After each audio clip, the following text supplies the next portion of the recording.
मोहम्मद यूसुफ तारागामी इस समय हमारे साथ मौजूद है। सर, होम मिनिस्ट्री जो है वो जम्मू कश्मीर में पावर नोटिफाई करने जा रही है, आप इसको किस तरीके से देखते हैं? नहीं, पहले मैंने ये भी जो बताया आपको, क्या एक बड़ा मुद्दा है, वो मुद्दा है कि वन नेशन वन इलेक्शन। शायद जो कोविंद साहब की निगरानी में कमेटी बनी है, उन्होंने सिफारिशात की है, अब बहस भी होगी, पेश भी होगी बिलें हाउस में, पार्लियामेंट में। और जहाँ तक CPIM का ताल्लुक़ है, हमारा मानना है कि ये जो कंसेप्ट है वन नेशन वन इलेक्शन, हमारे मुल्क के जो फेडरल ढांचे का एक कॉन्स्टिट्यूएंट असम्बली ने बुनियाद रखी है, उसकी बेखुनी के बराबर है। उसे इरोड किया जाएगा इस प्रोसेस के ज़रिए। और हमारा ये भी मानना है कि हमारे मुल्क की सबसे बड़ी शक्ति ताकत जो है, वो बिन बिन बोली बोलने वाले लोग हैं, बिन बिन तहज़ीब रखने वाले, बल्कि ये भी मौसम भी अलग अलग हैं, उठना बैठना भी अलग है, लिबास, खाना पीना ये भी अलग अलग है। ये डाइवर्सिटीज़ जो हैं, ये ताकत है हमारे देश की, ये लाइबिलिटी नहीं है। सरकार इसको एक लाइबिलिटी के तौर पर पेश करती है। वो एक ही मौसम में हमें रखना चाहते हैं, जो नामुमकिन है। वो एक ही बोली हम पर ठोंसेंगे, जैसा कि उन्होंने कहा वन नेशन वन लैंग्वेज, तो डोगरी डोगरी बोले, कश्मीरी कश्मीरी बोले, और लोग जो है पहाड़ी बोले, गोजरी बोले, या मुल्क में हिंदी बोले, कोई तेलुगु बोले, तमिल बोले, पंजाबी बोले, बंगाली बोले, वो भी हमारी ताकत है, वो भी हमारी ही बोलियाँ हैं, हमारे ही लोग बोलने वाले हैं। और उनको ये इस हक़ से महरूम रखना, उससे उनके जज्बात को ठेस पहुँचेगी, यह हमारा मानना है।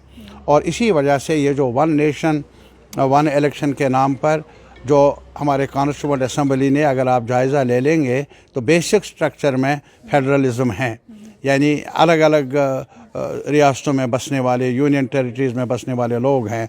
और इसीलिए जो मुद्दे असम्बली के होते हैं, यूनियन टेरिटरी के होते हैं, वो पार्लियामेंट के लिए नहीं होते हैं। और फिर इन्होंने आज लोकल बॉडीज़ को भी, पंचायत को भी इसके साथ मिलाया। भला आप बताइए, पंचायत के चुनाव और लोकल बॉडीज़ के चुनाव और पार्लियामेंट के चुनाव में ज़मीन और आसमान का फ़र्क है। एक पंच को चुनना और एक पार्लियामेंट मेंबर को चुनना, इसमें अलग अलग मुद्दे भी होते हैं, अलग अलग पार्टियों के नुमाइंदे भी हो सकते हैं। तो इसी वजह से हमारा ये मानना है कि ये जो मैं इसको खराफात से ताबीर करता हूँ, ये मेरे समझ से बाहर है। ऐसा क्यों किया जा रहा है? कहा जा रहा है पैसा बच जाएगा। पैसा बचाना हो, बहुत कुछ लोगों के पास है जिन्होंने गलत तरीके से पैसा जमा किया है, उनसे वसूल कर लीजिए, उन पर टैक्स लगा दीजिए, आपके पास वेल्थ टैक्स लगा दीजिए, बहुत पैसा जमा होगा। उन पर आँच नहीं, आँच है तो जमहूरियत पर, आँच है जो बेसिक कॉन्स्टिट्यूशनल राइट्स हैं उन पर, आँच है तो आपको डिप्राइव रखना है कि आप अपनी मंशा की पार्लियामेंट चुने, अपनी मंशा की असम्बली चुने, अपनी मंशा की लोकल बॉडीज़ या पंचायत चुने। ये मौक़िफ़ है बीजेपी का, जो सरीहन मुल्क के और जमहूरियत के ख़िलाफ़। क्या लगता है सांसद से ये बिल पास होगा? मैं कुछ कहूँगा नहीं, कैसे होगा क्या होगा आने वाला वक्त बताएगा।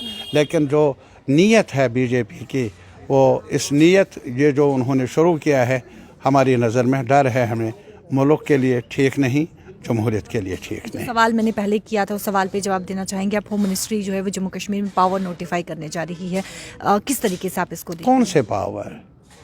उन्होंने अमेंडमेंट किया है बिजनेस रूल्स पहले ही, इलेक्शन से पहले, जहां LG साहब को, जो गवर्नमेंट ऑफ इंडिया के नॉमिनी हैं, उनको आप आर्म करना चाहते हैं और ज़्यादा इख्तियारात देना चाहते हैं, और जो इलेक्टेड लोग हैं उनको कम करना चाहते हैं।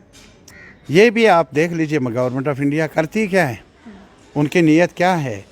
जम्मू के लोगों को बाइख्तियार बनाया नहीं पिछले 7 साल, लेकिन जम्मू के लोगों को बताया कश्मीरियों से हम आपको मुक्ति देंगे। अब कौन सी मुक्ति मिली? अब बजरी वाला भी बाहर से आ जाता है यहाँ। कितनी नौकरियाँ मिली यहाँ के नौजवान को, कितनी बिजनेस आगे बढ़ी जम्मू में, वो आपके सामने हैं। तो कहने का ये मतलब है, क्या कश्मीर के लोग भी हमारे हैं, जम्मू के लोग भी हमारे हैं, और इन लोगों को बाइख्तियार बनाना अभी मैंडेट मिला है। और हमारे मुल्क की यही सबसे बड़ी मेरे ख्याल में खूबी है कि मौका मिल जाता है लोगों को वोट डालने का, सरकार बनाने का। अब लोगों ने वोट डाले, सरकार बनी, लेकिन उस सरकार को अब बेइख्तियार रखना चाहते हैं, इख्तियार देना नहीं चाहते। भला ये मुल्क के लिए ठीक नहीं और जम्मू कश्मीर के अवाम के लिए ठीक नहीं। बहुत बहुत शुक्रिया बातचीत करने के लिए। देखिए सांसद में जो है वो सोमवार को बिल पेश होने जा रहा है, क्या कुछ आगे का रहने वाला है, किस प्रकार से, क्योंकि सीएम उमर अब्दुल्ला ने साफ तौर पर कहा है कि इस पर डिस्कशन होना चाहिए, डिबेट होना चाहिए, और कहीं ना कहीं हर कोई इस पर जो है वो विरोध करते हुए नजर आ रहा है। कैमरा पर्सन शमी थापा के साथ शिल्पा शर्मा, जम्मू।